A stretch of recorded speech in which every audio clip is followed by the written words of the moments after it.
안녕하십니까. 저는 현재 건국대학교 글로컬 캠퍼스에 재학 중인 의용공학과 4학년 권유진 학생이라고 합니다. 이번 영상에서 소개해드리고자 하는 것은 저번 영상에서 사전에 미리 말씀드렸다시피 사이버 나이프에 대해 설명을 해보려고 합니다. 목차는 이렇습니다. 사이버 나이프의 정의를 먼저 말씀드리고 사이버 나이프의 역사에 대해 말씀드린 뒤 사이버 나이프의 특징에 대해서 말씀드리겠습니다. 사이버 나이프는 수술용 메스를 사용하지 않고 방사선을 이용하여 암을 제거하는 수술 방법입니다. 첨단 로봇팔을 이용하여 가느다란 방사선을 종양 부위에만 여러 방향에서 수백 번으로 나누어 째어 암세포를 파괴합니다. 정상 조직에는 방사선 조사를 최소화하면서 암치료 효과를 높일 수 있는 최첨단 의료기기입니다. 사이버 나이프의 구조는 크게 선형 가속기, 로봇팔, 병변 추적 장치, 치료용 컴퓨터로 나눌 수 있습니다. 선형 가속기는 방사선을 만들어 내보내고 로봇팔은 6개 축의 자유도를 가지고 선형 가속기를 움직이며 병변 추적 장치는 X선을 발사하여 치료대 위에 누워있는 환자의 실시간 영상을 감지하고 치료용 컴퓨터는 정상 조직에 손상 없이 정밀한 방사선 수술이 되도록 치료 계획을 수립하는 부분입니다. 이러한 사이버 나이프의 장점은 꽤나 많습니다. 먼저 일반 수술에 비해 안전하고 외상이 없으며 치료 부위를 절개하지 않기 때문에 수술 시 발생하는 출혈이나 감염, 수술 후 발생할 수 있는 합병증이 없다고 합니다. 무엇보다 마취를 하지 않아 입원이 필요 없어 이식이 있는 상태로 약 1시간만 치료하면 일상생활에 복귀가 가능해서 편리하다고 합니다. 또한 치료 가능한 범위가 넓어 수술이 불가능한 부위나 크기를 가지고 있고 당뇨, 고혈압, 간기능 수치 저하, 폐기능 저하 등의 원인으로 마취가 곤란한 환자도 치료가 가능하다고 합니다. 다음으로 일반 방사선 치료 장비와 비교를 해보면 치료 기간이 짧고 선형 가속기나 감마 나이프 같은 경우 머리의 위치를 나타내는 고정틀을 마취 후 삽입하는데 이러한 과정이 사이버 나이프에는 없기 때문에 통증이 없다고 합니다. 또한 일반 선형 가속기는 머리 치료가 어렵고 감마 나이프는 체부 치료가 불가능하지만 사이버 나이프는 치료 범위가 넓기 때문에 신체 어느 부위라도 정확한 치료가 가능하다고 하며 컴퓨터로 조종되는 로봇팔의 오차가 0.3mm 이내이고 병소 추적 장치가 병소가 있는 곳으로 실시간 유도를 하기 때문에 매우 정확하다고 합니다. 그러면 이제 사이버 나이프의 역사에 대해 살펴보겠습니다. 1980년대까지는 방사선 수술에는 선형 가속기와 감마 나이프 등이 주로 사용되었습니다. 선형 가속기가 수술에 있어 정확도가 떨어진다면 감마 나이프는 환자에게 고통스러운 시술이 필요하고 치료 부위가 두개강에 국한되는 등 한계가 컸습니다.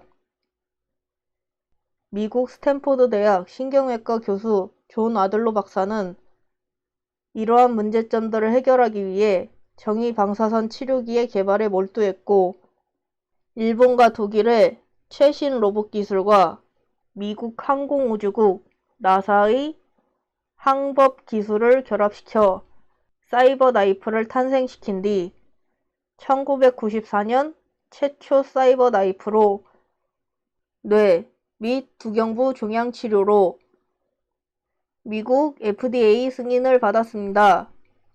그리고 4년 후 1998년에 새로운 버전인 3세대의 사이버 나이프 개발로 전신암 치료에 성공합니다. 사이버 나이프의 역사에 대해 좀 더 자세히 살펴보겠습니다. 사이버 나이프 역사의 앞부분은 네 번째 영상의 주제인 토모테라피와 같습니다. 방사선은 1930년대 이전부터 의료 분야에서 활용되었습니다. 렌트겐이 1895년에 X선을 발견하였을 때 이미 인체 내부 구조를 관찰할 수 있다는 것이 알려졌으며, 마리 퀴리가 발견한 라듐을 이용해 그 당시 암 환자들에게 방사선 치료를 진행하였습니다. 하지만 다양한 방사성 동위 원소를 인공적으로 생산할 수 있게 된 것은 1931년 어니스트 로렌스가 세계 최초로 사이클로트론을 개발하면서부터입니다. 1941년 사우러치가 방사선 요오드를 갑상선 질환 치료에 적용하면서 방사선을 외부에서 치료 부위에 조사하는 것이 아닌 인체 내부의 방사성 물질을 투여하여 진단, 치료 목적으로 활용하는 길이 열리게 됩니다. 이후 해밀턴이 가이 거뮬러 검출기를 이용하여 갑상선에 방사성 요오드가 섭취되는 것을 확인하면서 인체의 생리적 상태를 진단할 수 있는 핵의학 영상 진단 기술의 시초가 되었습니다.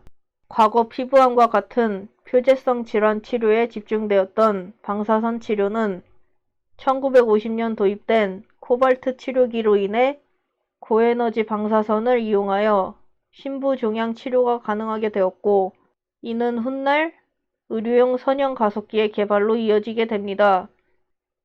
방사선의 높은 에너지가 세포의 DNA를 파괴할 수 있다는 점을 이용하여 암치료에 활용할 수 있었지만, 반대로 정상세포의 DNA도 파괴할 수 있기 때문에 방사선을 연구하는 많은 과학자들은 방사선의 무분별한 이용에 경각심을 표명하였으며, 이러한 우려는 세계 2차 대전 때 히로시마와 나가사키 원자폭탄 투하로 현실이 되었습니다.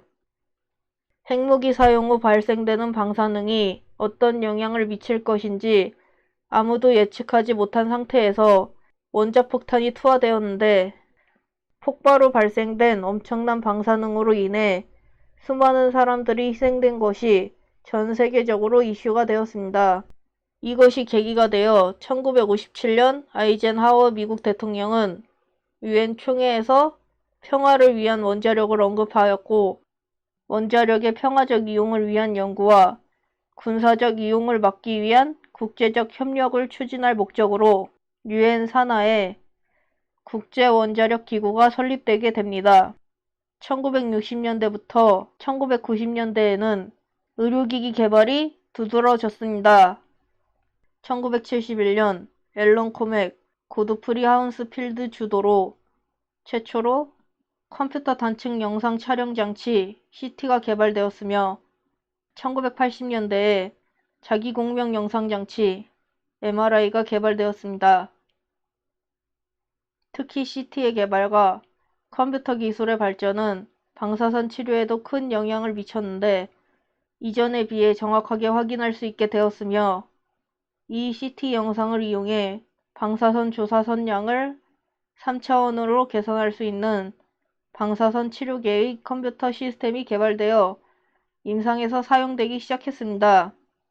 또한 다이업 콜리메리터가 개발되면서 중양 부위에 맞게 선량을 조절하여 방사선 치료를 할 수 있는 세기 변조 방사선 치료 기법도 이 시기에 개발되었습니다. 그렇기 때문에 1980년대까지 방사선 수술에는 선형 가속기와 감마 나이프 등이 주로 사용되었습니다. 선형 가속기가 수술에 있어 정확도가 떨어진다면, 감마 나이프는 환자에게 고통스러운 시술이 필요하고 치료 부위가 두개강에 국한되는 등 한계가 컸습니다. 미국 스탠포드 대학 신경외과 교수 존 아들로 박사는 이러한 문제점들을 해결하기 위해 정의 방사선 치료기의 개발에 몰두했고, 일본과 독일의 최신 로봇 기술과 미국 항공우주국 나사의 항법 기술을 결합시켜 사이버 나이프를 탄생시키게 되었습니다. 그 후 1992년 실리콘밸리에 에큐레이사가 설립되었고, 1994년에 최초 사이버 나이프로 뇌 및 두경부 종양 치료로 미국 FDA 승인을 받았습니다. 1998년에는 새로운 버전의 사이버 나이프를 개발해 전신암 치료에 성공하고 2001년에는 전신용 방사선 수술 치료기로 유일하게 미국 FDA 승인을 획득합니다. 그럼 마지막으로 세 가지의 분류 방법을 이용해 사이버 나이프의 특징에 대해서 살펴보도록 하겠습니다. 사이버 나이프는 치료기기로 분류할 수 있는가, 진단기기로 분류할 수 있는가, 이것이 첫 번째 분류 방법입니다. 사이버 나이프는 치료 의료기기입니다. 사이버 나이프는 수술용 메스를 사용하지 않고 방사선을 이용하여 암을 제거하는 수술 방법이며 첨단 로봇파를 이용하여 가느다란 방사선을 종양 부위에만 여러 방향에서 수백 번으로 나누어 쬐어 암세포를 파괴시키는 의료기기입니다. 그렇기 때문에 사이버 나이프는 치료기기로 분류가 됩니다. 두 번째 분류 방법입니다. 두 번째 분류 방법은 주파수의 범위를 이용했습니다. 사이버 나이프는 방사선에서 X선을 사용한다고 알려져 있습니다. 이유를 살펴보기 전에 방사선에 대해서 먼저 설명해 드리겠습니다. 방사선은 불안정한 상태의 원자들은 특정한 입자나 빛을 방출하면서 안정적인 원자핵으로 바뀌려는 성질이 있는데 이때 나오는 입자나 빛이 방사선이라고 합니다. 빛이나 전파로 존재하는 방사선으로는 감마선, X선이 있습니다. X선은 특성 X선과 제동방사 X선으로 나뉘는데 특성 X선은 정해진 에너지 값을 항상 가지고 있기 때문에 X선 회절 분석이나 X선 형광 분석과 같은 물질 분석에 주로 사용됩니다. X선에 대해서 좀 더 자세히 설명을 드리면 X선 스펙트럼을 보았을 때 좁고 강한 정점으로 나타나는데 이 X선은 좁고 강한 에너지 영역, 물질의 특성, 물질 분석 기기에 사용합니다. 그와는 반대로 제동방사 X선은 외부에서 강한 에너지를 가지고 이동하는 전자가 원자핵의 영향으로 방향을 전환하면서 운동 에너지를 감소할 경우 감소된 에너지가 전자기파의 형태로 방출되는 것입니다. 제동방사 X선은 특성 X선과는 다르게 넓은 에너지 영역에 걸쳐 연속적으로 나타나며 주로 사용되는 분야는 의료용 혹은 산업용 엑스레이 영상기기에 사용됩니다. 그리고 특성 X선과 마찬가지로 X선 스펙트럼을 보면 특성 X선 아래에 넓은 에너지 영역에 걸쳐서 나타나는 X선으로서 넓은 에너지 영역 영상기기에 사용합니다. 사이버 나이프는 영상 유도 방사선 치료와 세기 조절 방사선 치료를 많이 사용하는 의료기기이며 수술용 메스를 사용하지 않고 방사선을 이용하여 암을 제거하는 치료기기입니다. 바로 이것이 사이버 나이프는 X선을 사용한다는 이유입니다. 이 분류 방법은 첫 번째 유튜브 영상으로 제작된 영상에서 나왔던 분류 방법으로서 의료기기의 등급을 이용해 분류해 봤습니다. 한국은 3등급, 미국은 클래스 2, 유럽은 클래스 2B, 일본은 고도관리 의료기기로 분류할 수 있는데 한국의 3등급 의료기기에 대한 정의를 살펴보면 중증도의 잠재적 위해성을 가진 의료기기를 나타낸다고 합니다. 다음은 미국의 클래스 2 의료기기에 대한 정의를 살펴보겠습니다. 클래스 1보다 인체의 건강과 안전에 직접적인 영향을 끼칠 수 있는 의료기기들로 일반 통제 검사 이외 추가 요건을 충족시켜야 하고 한국의 2등급 제품과 유사하게 대부분의 의료기기가 클래스 2에 해당한다고 합니다. 유럽의 클래스 2B 의료기기에 대한 정의는 부작용이 발생했을 경우 인체의 위험이 비교적 높다고 생각되는 것이라고 합니다. 마지막으로 일본의 고도관리 의료기기에 대한 정의입니다. 의료기기의 부작용 또는 기능에 장애가 발생했을 경우에 있어서 사람의 생명 및 건강에 중대한 영향을 끼칠 우려가 있는 기기를 나타낸다고 했습니다. 사이버 나이프는 첨단 로봇팔을 이용하여 가느다란 방사선을 중앙 부위에만 여러 방향에서 수백 번으로 나누어 째어 암세포를 파괴시킵니다. 그렇기 때문에 암치료 효과를 높일 수 있는 최첨단 의료기기이며 각 나라의 의료기기 등급이 3등급, 클래스 2, 클래스 2B 고도관리 의료기기인 이유입니다. 다음 영상은 감마 나이프에 대한 설명들로 찾아뵙겠습니다.